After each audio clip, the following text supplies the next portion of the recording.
Assalamualaikum warahmatullahi wabarakatuh. Nah, masih bersama dengan saya. Tadi sebenarnya tidak ada niat mau belusukan makam sepuh khususnya. Saandelalah. Semalam saya ngabari Mas Yusuf. Tadi pagi Mas ya? Tadi pagi ngabari Mas Yusuf. Di rumah ndak beliaunya, ternyata di rumah. Akhirnya ketemu sama Mas Yusuf, dan kemarin ada yang minta kita berdua kolaborasi tapi lewat channel Mas Yusuf. Beliaunya bilang seperti ini, Mas mbok kolaborasi sama Mas yang gondrong, tapi sekarang sudah cepak karena dimarahin Boe, diseneni Boe nek gondrong terus, dikira kok gendruwo jari nek rambutnya panjang. Neng nek cepak yo sirahe bentuknya ngene iki bunder. Di sini kita sudah sampai di komplek pemakaman. Kalau yang sebelah selatan komplek pemakaman umum. Komplek pemakaman umum ini tapi auranya lumayan. Tapi lebih berat lagi auranya yang sebelah sini, yang sebelah utara. Nah, di sini merupakan komplek makam abad ke-16. Sementara dugaan sementara seperti itu. Karena dilihat dari tipe nisannya, keberadaan kita hari ini ada di dusun Pete ya. Dusun Pete, kecamatannya Pabela. Nek desane Mas? Apa desane Pete? Dusun ya sini ya. Dusun Pete, tapi untuk desane kurang begitu paham. Sukoharjo apa Sukorejo? Antara Sukoharjo sama Sukorejo. Nah, kita akan masuk, kita akan lihat-lihat dulu tipe nisannya. Dengan cara seperti ini sebenarnya kita untuk pribadi saya juga Mas Yusuf ingin mengabdikan diri. Dalam arti mengabdikan diri bukan melakukan perbuatan-perbuatan yang dilarang oleh agama. Cuma saya dan Mas Yusuf, mungkin juga beliau-beliau yang mengawali tentang belusukan makam, mengerti rasa ucapan terima kasihnya itu seperti apa. Karena tanpa beliau ya mungkin kita tidak bisa apa ya istilahnya, menghirup udara segar, menikmati jerih payahnya para pahlawan, hingga menurunkan orang-orang terpilih, sosok pemimpin yang tegas dan bijaksana seperti itu. Nah, kita masuk dalam, kita lihat nisan-nisan beliau, nanti kita tawasul ke dalamnya. Yuk, Mas. Makam Tumenggung Jayeng Rono masih tetap sama dengan kegiatan saat libur kerja, menyempatkan belusukan ke makam-makam dan tempat-tempat yang dikeramatkan. Tidak jadi persoalan tentang pemikiran orang lain dengan kegiatan yang saya lakukan ini, karena setiap penilaian orang lain memiliki pemikiran yang berbeda-beda tentunya. Pemikiran tersebut keluar berdasarkan tingkat kesadaran masing-masing.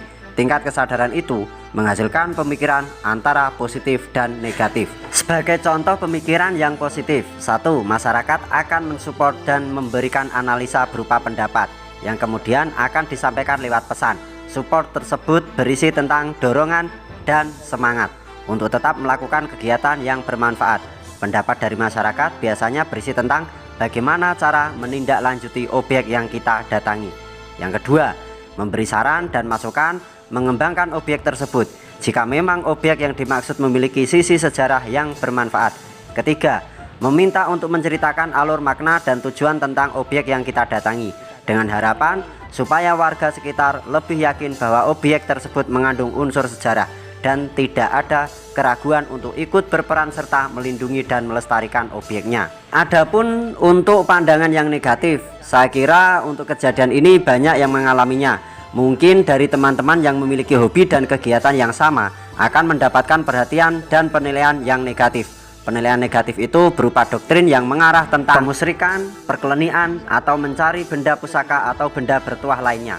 Karena Tempat yang kita datangi tidak lain berupa kuburan kuno atau makam-makam sepuh, tempat-tempat yang dikeramatkan semacam bangunan kuno berupa reruntuhan candi maupun jejak masa kolonial. Dan itu sudah menjadi resiko dari kegiatan yang kita lakukan. Banyak hal yang perlu diketahui bahwa sesungguhnya kegiatan yang kita lakukan ini tidak lain hanya untuk mengenal sejarah kebudayaan bangsa, mendatangi, mengenali, dan melestarikan. Itu pokok tujuan yang utama. Mendata sebagai catatan pribadi, menulis dan membuat video, lalu mempublikasikan lewat media internet merupakan cara mengenalkan objek tersebut. Dan kita pun tahu porsinya, mana yang pantas untuk dipublikasikan dan mana yang jangan dilakukan untuk dipublikasikan. Sama halnya saat kita mendatangi makam-makam tua, kita bertujuan menziarahi, mendoakan orang yang sudah meninggal, dan berusaha mencari jati diri seseorang yang dimakamkan. Walaupun yang kita lakukan hanya sekedar mempelajari dan memvisualkan pahatan batu nisannya saja.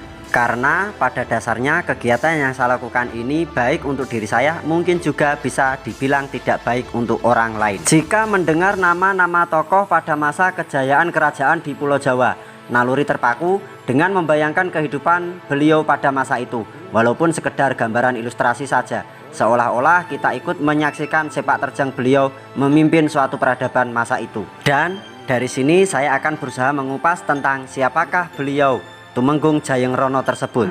Kenapa nama Tumenggung Jayeng Rono bukan cuma satu saja, melainkan banyak dari berbagai atau beda masa. Yang selanjutnya, apa peranan beliau pada masa pemerintahan yang masih berbentuk kerajaan. Yang terakhir, kenapa beliau dimakamkan beda komplek dengan pemakaman umum yang berada di satu tempat. Tumenggung Jayeng Rono adalah sebutan nama jabatan seorang tokoh yang dituakan, yang diberi wewenang dan kepercayaan karena mampu menjadi seorang pemimpin daerah pada masa sistem pemerintahan kerajaan. Jabatan Tumenggung juga bisa diberikan kepada salah seorang yang bukan keturunan dari bangsawan, melainkan dari kalangan rakyat biasa pun bisa memilikinya apabila mempunyai keahlian atau kelebihan yang sekiranya bisa membantu dalam perlindungan dan keamanan negara atau kerajaan, semisal dalam strategi perang. Jika jabatan Tumenggung dipakai dalam sistem kemiliteran, maka jabatan tersebut masih di bawahnya senopati. Nama Tumenggung Jayeng Rono sering disebut-sebut oleh warga Dusun Pete, Desa Sukoharjo, Kecamatan Pabelan, Kabupaten Semarang. Nama Tumenggung merupakan nama yang disematkan oleh pejabat kerajaan pada masa itu, sebuah jabatan yang cukup tinggi untuk kepala daerah atau distrik, yaitu luas wilayahnya yang setara setingkat dengan kabupaten pada masa kepemimpinan Sultan-Sultan Mataram Islam. Semakin majunya zaman, nama distrik memiliki luas wilayah setara dengan kecamatan atau kawedanan. Kepala distrik atau kawedanan disebut dengan wedana. Perihal kekuasaan wedana terjadi setelah pasca perang Diponegoro pada tahun 1830. Nama Tumenggung Jayeng Rono yang muncul di berbagai wilayah di Pulau Jawa, khususnya Jawa Tengah dan Jawa Timur, yang banyak dipakai oleh orang-orang penting pada masa pemimpin yang berbeda. Jayeng Rono merupakan nama sebutan, julukan atau nama gelar yang disematkan kepada seseorang dari pemimpinnya karena pembawaan atau karakter yang sudah melekat dalam dirinya yang bisa berpengaruh di dalam kehidupan orang banyak. Gelar Jayeng Rono berasal dari dua kalimat bahasa Jawa, yaitu Jayeng dan Rono. Kalimat Jayeng sendiri memiliki arti menang, sedangkan Rono memiliki arti kesana. Jika kedua kalimat tersebut digabungkan dalam bahasa Indonesia, artinya menang kesana atau kesana menang. Dari gelar tersebut, saya berpendapat bahwa Jayeng Rono merupakan sebuah gelar yang disematkan oleh sang pemimpin karena mempunyai sifat yang menunjukkan sebuah keberhasilan di dalam bidang apapun. Kata menang juga tidak harus merujuk pada satu bidang saja, yang artinya menang dalam mengalahkan. Namun kata menang juga bisa memiliki arti sebuah keberhasilan, yaitu antara keberhasilan memimpin suatu daerah atau keberhasilan memimpin kemenangan mengalahkan dalam peperangan. Dalam tampilan video ini saya akan mengutip dari beberapa narasumber yang membahas tentang Tumenggung Jayeng Rono. Untuk sumber yang pertama saya tampilkan dari kompas.com. Menurut sejarah, Raden Tumenggung Jayeng Rono adalah putra dari Raden Mas Sasongko atau Adipati Haryo Metaun, Adipati dari Jipang atau Bojonegoro. Beliau masih terah dari Sunan Pakubuwono dari Garwo Selir.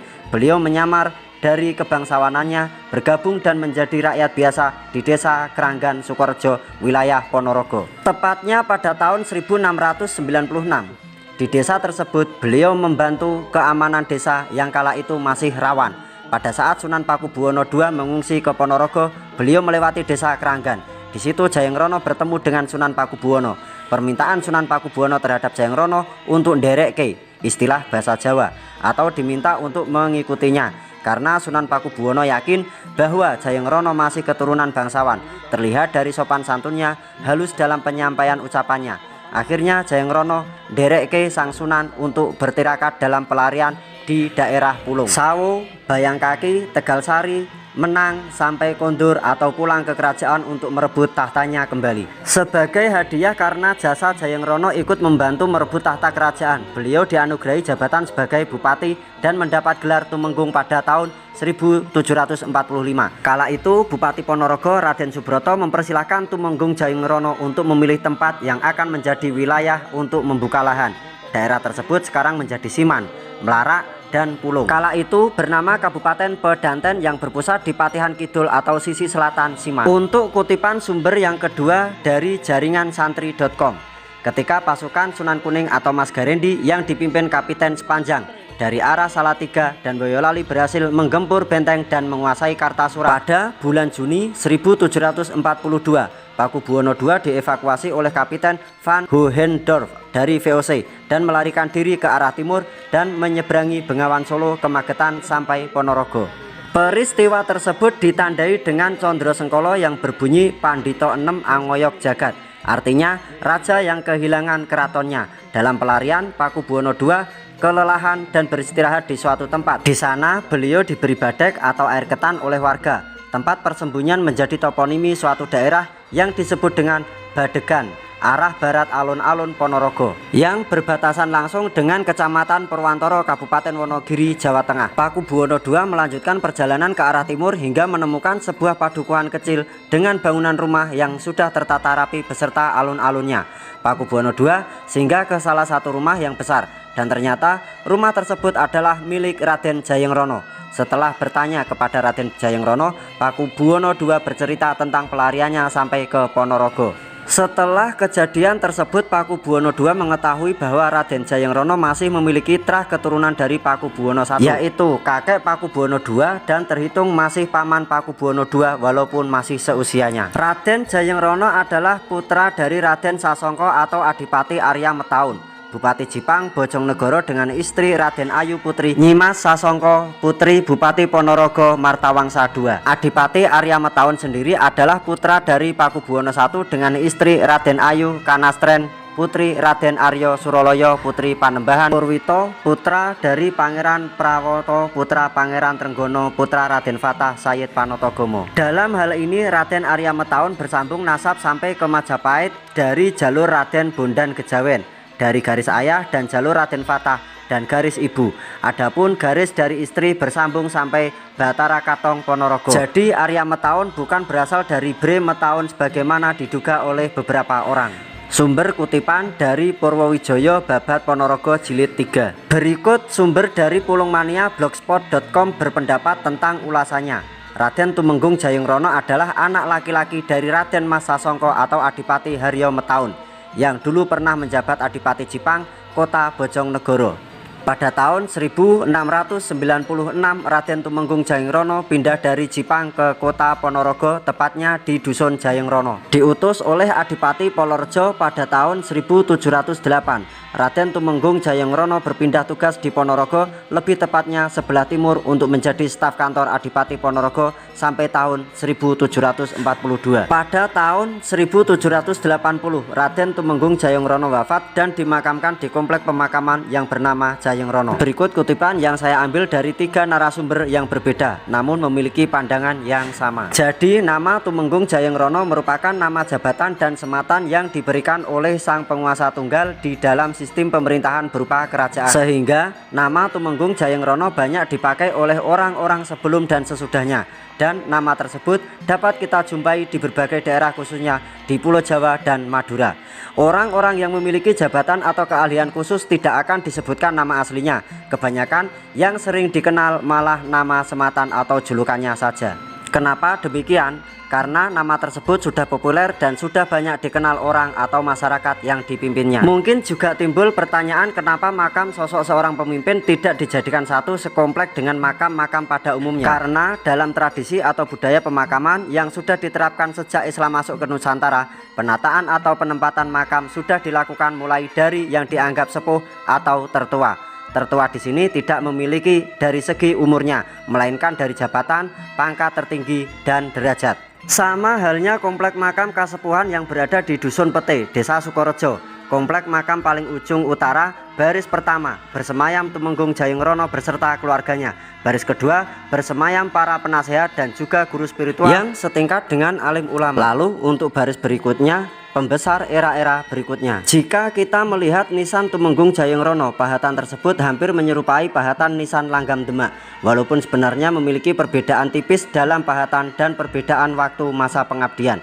Nisan tersebut memiliki langgam yang disebut dengan langgam Pajang abad ke-16. Artinya Tumenggung Jayeng Rono adalah seorang pejabat pemerintahan dalam ketatanegaraan masa kerajaan Pajang. Jabatan beliau sekelas dengan bupati, kekuasaan yang beliau pegang pun setingkat dengan kabupaten. Analisa saya pribadi, jika memang benar makam Tumenggung Jayeng Rono berada di Dusun Sepete, Desa Sukoharjo, Kecamatan Pabelan, berarti eksistensi beliau di bidang pemerintahan sangat berpengaruh di kota Salatiga dan sekitarnya. Beliau menjabat sebagai Tumenggung di Salatiga dengan luas wilayah termasuk Kecamatan Bringin, Bancak, Suruh, Tengaran, Pabelan, Susuan, dan Tuntang. Pada masa kejayaan Kerajaan Pajang yang dipimpin Jaka Tingkir atau Sultan Hadi Wijaya.